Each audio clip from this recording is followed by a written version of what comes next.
behind every inspirational picture, there is an untold story of constant pain, persistent effort, and determination.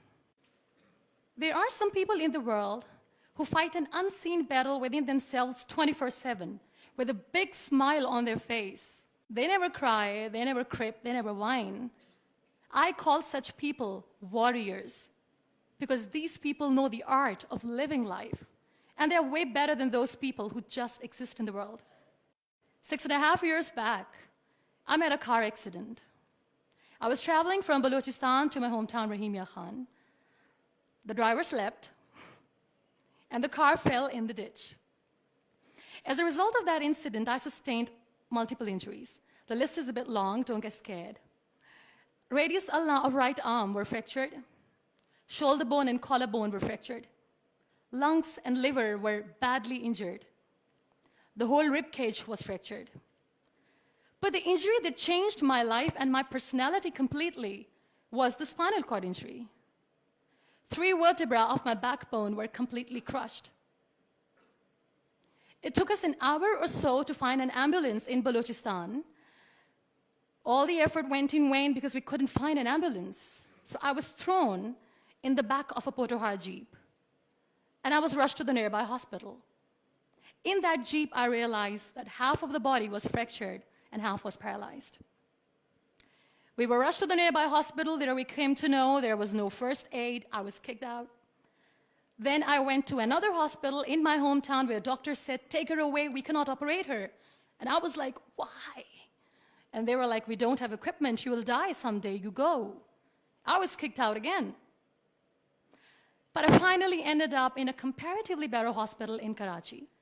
Luckily, I wasn't kicked out. Probably that's why I'm alive. So I stayed in that hospital for 2.5 months. I underwent 3 major, 2 minor surgeries. The doctors have put a lot of metal in my arm, a lot of metal in my backbone. So I feel more like an iron lady now. But those 2.5 months that I spent in the hospital were dreadful. I was in severe pain, both physically and psychologically. Many people left.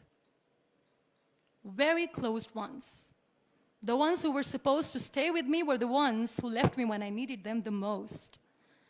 I was devastated. Life was completely pointless, aimless, colorless. I was tired of wearing the white scrubs, looking at the white walls, doing nothing, sitting idle. I really didn't want to live. But then I realized that instead of crying for the people who were not meant to be with me, and for the legs which I have lost, I have people around me who want to see me alive. I have so much to be grateful for. So let's stop cribbing, stop whining, because it's pointless. The best decision that I took in my entire life was the painting that I made in the hospital with a deformed hand. That's how I added colors in my colorless life. That's how this adversity helped me in exploring an artist in me. That's how this art kept me alive through this whole journey. Then I was moved to Islamabad. I stayed in my room on the bed, confined for 2 years, because I developed multiple pressure ulcers and a variety of infections and allergies. Now, this whole traumatic journey of 2 years and 2.5 months being bedridden, doing nothing, the only thing that kept me alive was art. What a beautiful medium art is, that without uttering a single word, you express yourself. What a beautiful escape it was. But the day I sat on the wheelchair for the first time, I was a completely different person. I still remember that I looked at myself in the mirror and I said, "You cannot wait for a miracle to come and make you walk. You cannot wait for the stem cell treatment because it's very expensive. You cannot wait and sit in the corner of the room crying and begging for mercy because people don't have time." So the only thing that I could do was to accept myself the way I was. The sooner, the better. That's what I did. I really wanted to make myself financially strong. Let's become professional. I started to find some jobs. A very good friend of mine, Fine Day, updated a status on Facebook saying we want content writers. And like a cribber, I commented, "I wish I could."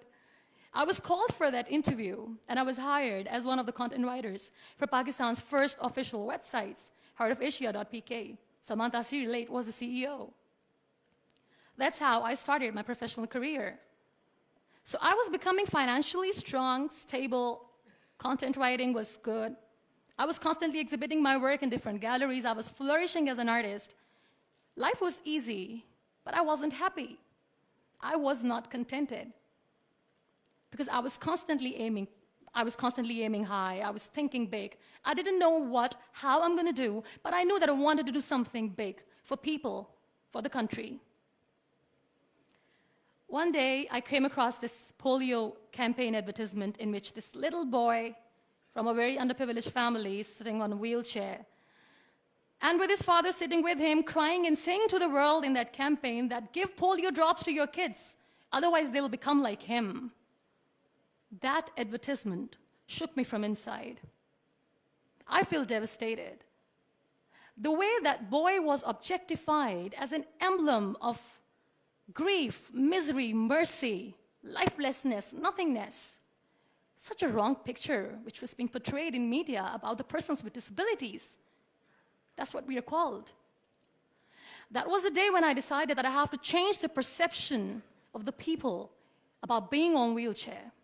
Because being on wheelchair, you can still face the world with a big smile on your face, and you can tell the world that you're happy the way you are. No one has right to objectify us as an emblem of misery or mercy. We are human beings. We breathe. We have souls. We are alive. We feel. We don't need your sympathies. We don't need your empathies. Let us live. No one has right to diss our abilities. We are capable enough to breathe and to live each and every moment of our lives. I recently did a modeling campaign for Toni & Guy, and that makes me Pakistan's first wheelchair-bound model. I'm brand ambassador of the Body Shop Pakistan, and I'm one of the very lucky Pond's Miracle women. It's always good to know that there are very few wheelchair-bound artists in the world, and I'm proud to be one, being a Pakistani, trying to preserve the ethnic jewels of the country in the paintings adorned by very graceful, strong, and powerful Pakistani women, which I paint. Very soon, I'm going to be Pakistan's first wheelchair-bound TV host. And I'm blessed to have a beautiful 3-year-old son, which, he was here, but he was so cranky. Now, you all must be thinking that why I'm using the word wheelchair over and over again in my talk. This is the very perspective I'm talking about. This wheelchair is not my weakness. This wheelchair is not an adversity. This is my strength, because the kind of attention that I get when I go anywhere is priceless. Everyone loves to be in the limelight. I have started enjoying to be in the limelight too. This is the very perspective I'm talking about. This wheelchair has given me an opportunity to explore what I had in me, and I never knew it. I feel really sorry for some people who play this blame game. They say they feel caged. They cannot perform well, they cannot excel because system is not allowing them to do. The government, Pakistan, the whole world, society, economy is not letting them grow as a person. They're not excelling in their careers. They say they're caged. I feel sorry. I can undoubtedly say that I'm caged because when I get up in the morning, I'm unable to sit on my own. I'm unable to shift from the bed to the wheelchair, from the wheelchair to the car, from the car to the wheelchair. I need an assistant 24/7 to do little things in life. Let's make it more simple. When I feel thirsty at midnight, and when I forget, which I always do, when I forget to keep my water bottle on my nightstand, and when I don't see anyone around to help me, I stay thirsty for the whole night because I'm unable to get a glass of water for myself. I can undoubtedly say that I'm caged by my body, but my mind is free, and so is my soul, and so is my spirit. I can still dream big. I can still think big. I can still aim high. I can still aspire to inspire. Nothing should stop me. This wheelchair should not be the reason or an excuse of not doing anything in life. I still have big dreams. I still have big plans. And I still have to work on that. Be grateful for what you have. And trust me, you will always end up having more. And if you'll cry and if you'll crib for the little things in your life, you will never ever have enough.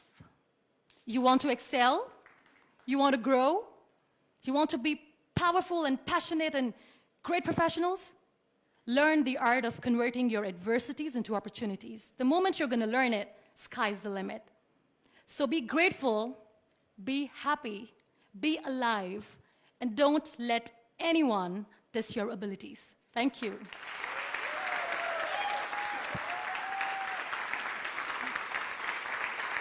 Thank you so much.